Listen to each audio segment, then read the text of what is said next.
தேவனுடைய பிள்ளைகளே, இந்த மாதம் கர்த்தர் சொல்லுகிறார், நான் உங்களுக்கு நித்திய வெளிச்சமாயிருப்பேன்.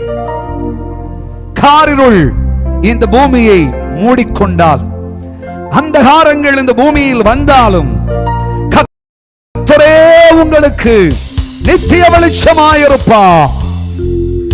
தேவனுடைய பிள்ளைகளை, இந்த வேத வசனத்தை நாம் தியானம் செய்வோம் என்றால், தேவனுடைய ஜனங்கள் பல விதவிதமான சூழ்நிலைகளை, கால சூழ்நிலைகளை சந்தித்து வேதனை அடைகிறோம், சந்தோஷம் அடைகிறோம், பல விதவித நிலைகளில் நெருக்கப்படுகிறோம், துயரப்படுகிறோம்.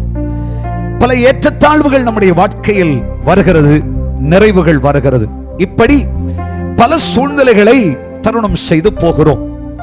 அப்படிப்பட்ட நெருக்கங்கள் நிறைந்த, கஷ்டங்கள் நிறைந்த இந்த காலத்தில் தேவனுடைய பிள்ளைகளே, தேவனுடைய ஆவியானவர் தேவனுடைய ஜனமாகிய நம்மை சற்று விழிப்புள்ளவர்களாய் இருக்க வேண்டும் என்று கட்டாயம் செய்கிறார்.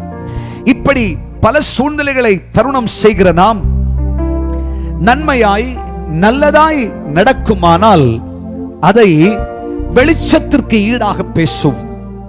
நம்முடைய வாழ்க்கையிலே கஷ்டங்கள் வருகிறது என்றால், வேதனைகள் வருகிறது என்றால், பிரச்சனைகள் வருகிறது என்றால், இல்லாய்மை வருகிறது என்று சொன்னால், அதை இருளுக்கு சம்பந்தப்படுத்தி பேசும். ஆண்டவராகிய கர்த்தர் என்ன சொல்லுகிறார் தெரியுமா?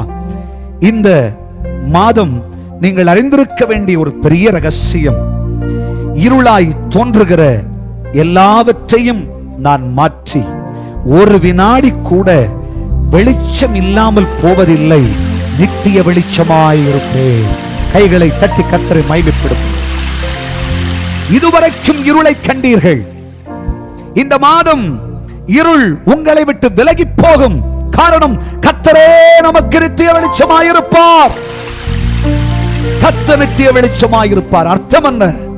வாழ்க்கையில் எத்தனை எத்தனை பிரச்சனை, எத்தனை எத்தனை கஷ்டங்கள், எத்தனை எத்தனை துயரங்கள் என்று, வியாதிகள் என்று அழுது புலம்பி கண்ணீர் வடித்து குடும்பத்திலே எல்லாராலும் மறுக்கப்பட்டு வேதனைப்படுகிற கர்த்தருடைய பிள்ளைகளே, கர்த்தருடைய ஆவியானவர் சொல்லுகிறார், உன் சூழ்நிலைகள் மாறப்போகிறது, உன் நிலைமை மாறப்போகிறது, உன் கஷ்டம் நீங்க போகிறது, உன் வேதனை நீங்க போகிறது, உன் துயரங்கள் நீங்க போகிறது.